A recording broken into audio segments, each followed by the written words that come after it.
To the Neil Haley Show and celebrity interviews live from the Grotto with Greg Hanna. Greg, what's going on, man? How are you? I'm doing fantastic, Neil. How are you? And I tell you, I'm always excited to have amazing guests on. And, what could be better than having a Kennedy on our show today? Yeah, that's one thing. I guess when I started, our guest today is Patrick Kennedy. That I ever interview a Kennedy when I started 15 years ago doing this, and I've interviewed a lot of amazing people. But when you talk about the Kennedy family, Patrick, it goes on forever, isn't it? The stories, right? Well, again, thank you, Neil and Greg, for having me on. I appreciate the chance to talk about my new book, Profiles in Mental Health Courage. And yeah, I've been blessed in my life to have a family name that helped me get elected, obviously helped me be successful in politics. And what I did with it was really push this Mental Health Parity and Addiction Equity Act, which is personal to me as someone who's in recovery myself from addiction. The law prohibits insurance companies from discriminating against people with these illnesses. And since leaving Congress, I've fought to see that law gets fully enforced and implemented. And I've really enjoyed being on the outside of politics today, just trying to help organize a political movement so we get the change we need and get people in this country the care they need. Well, that's great. So you just mentioned the fact that you're recovering yourself. So was that the reason that for the impetus for having you to write the book, or was there another reason behind that? Or Well, I was early in my political career, and the fellow that I had been in drug rehab with in high school sold his story to the National Enquirer, saying that he was in rehab with the Kennedy. So there was a big picture of me. I was a newly elected legislator. Kennedy is a drug addict. So I had to Mm, try to survive that politically, because, of course, back then it was worse in the way of stigma. But my constituents in Rhode Island, the only thing they hated worse than a drug addict was someone who ratted on a drug addict. So I managed to prevail in the next election, and then throughout my time in Congress was reelected. Yes, I find that when I grew up, my family suffered from tremendous trauma, addiction, alcoholism, and we never talked about it. And when I wrote my own narrative, the story of trying to get this parity law passed in Congress while also grappling with depression and addiction myself, I was really amazed at how little we still talked about it. In fact, when I came back from a DWI, which of course put me all over the newspapers again, I had dozens of my colleagues in Congress approach me to tell me about their own struggles. And of course, I realized that I'm the only one that they know has their illness, because none of them, when they walk past each other in the Congress, knows that the other one is also someone who suffers from addiction.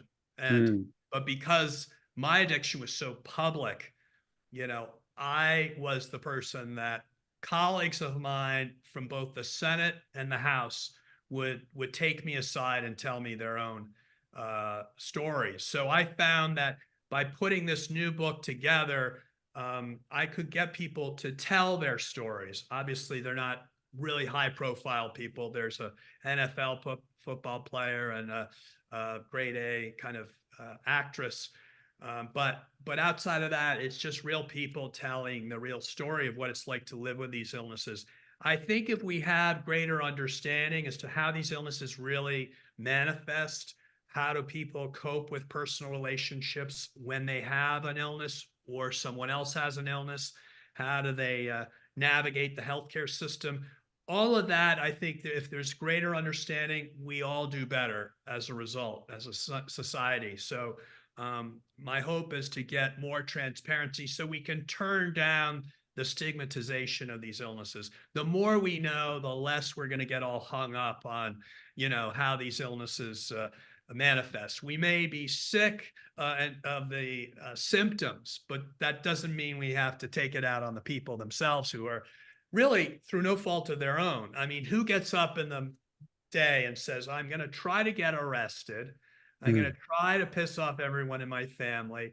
I'm going to, put my life at risk today by, ingesting drugs and alcohol. Like, no one chooses that. And if you're psychotic, you don't choose to talk to yourself on the side of the street while people are looking at you. And yet we have cast such a perception of those with these illnesses that we leave them on the street. We leave them in jail and we isolate them in our families. So we have to get more comfortable with these illnesses, and in doing so, get to better treatment so that we don't have to have as many people suffer. I mean, frankly, we could dramatically reduce the number of people who are on our streets with open psychosis. I have the solution. It's not mine. It's experts. They have the solution. Coordinated specialty care. When someone has their first incidence of psychosis, we could dramatically reduce the disability people have from these illnesses if you interrupt the disease early in its process. Wow. Yeah. That's just like we treat every other illness. We don't wait till cancer gets to be stage 4 until we treat it. And we shouldn't do that when it comes to mental illness or addiction either. And we should start early in identification. I think that's the other biggest mistake we make is people that could have the potential of having PTSD, the potential of some sort of mental illness needs to be identified early so we can get the treatment, because treatment can help. That's the issue that we still have not been able to fix as a country, is treatment will help people get through this. We know what works. We just don't often pay for it. And we frankly don't often deploy it.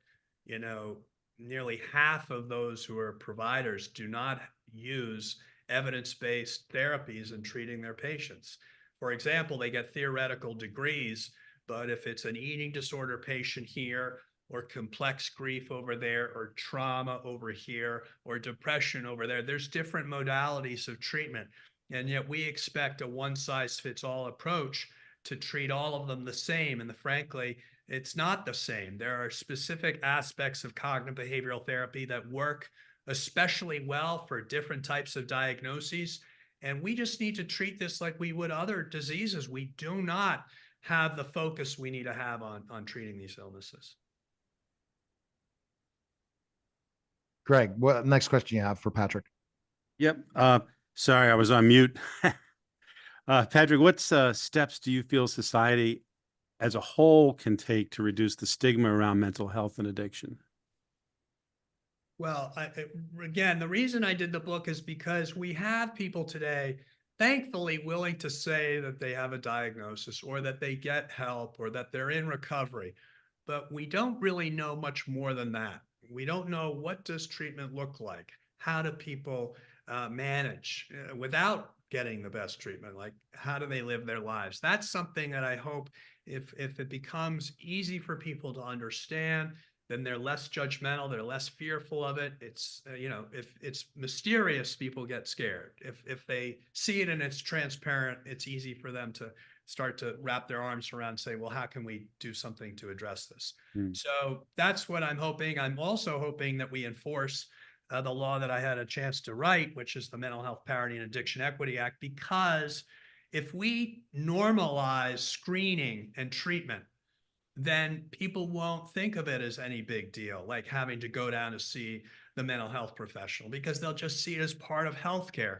And that's what will really blast stigma out of the water, is when this becomes second nature to people. When they go to the doctor, they get treated for any mental health conditions along with their diabetes, which, by the way, you're not going to treat diabetes if you're still drinking, because you're alcoholic, or you're not going to treat depression effectively or get treatment for heart disease if you're not also treating depression. And it can go on and on. We just so siloed mental health and taking it outside the house of medicine.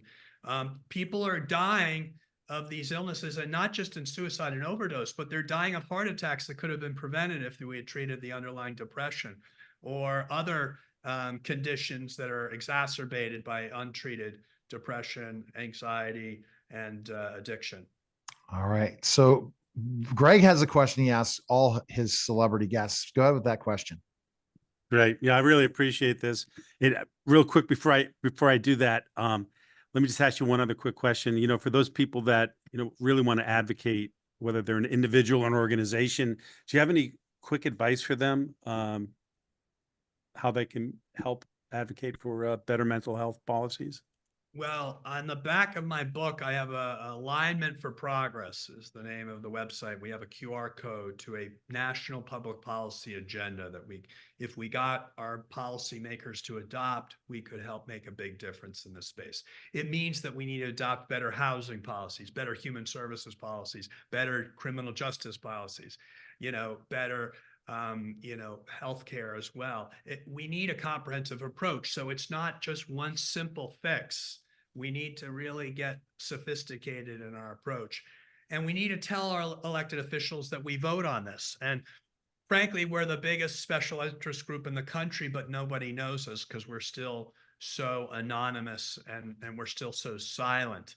But I remember that Godfather movie, where he said, we're bigger than US Steel.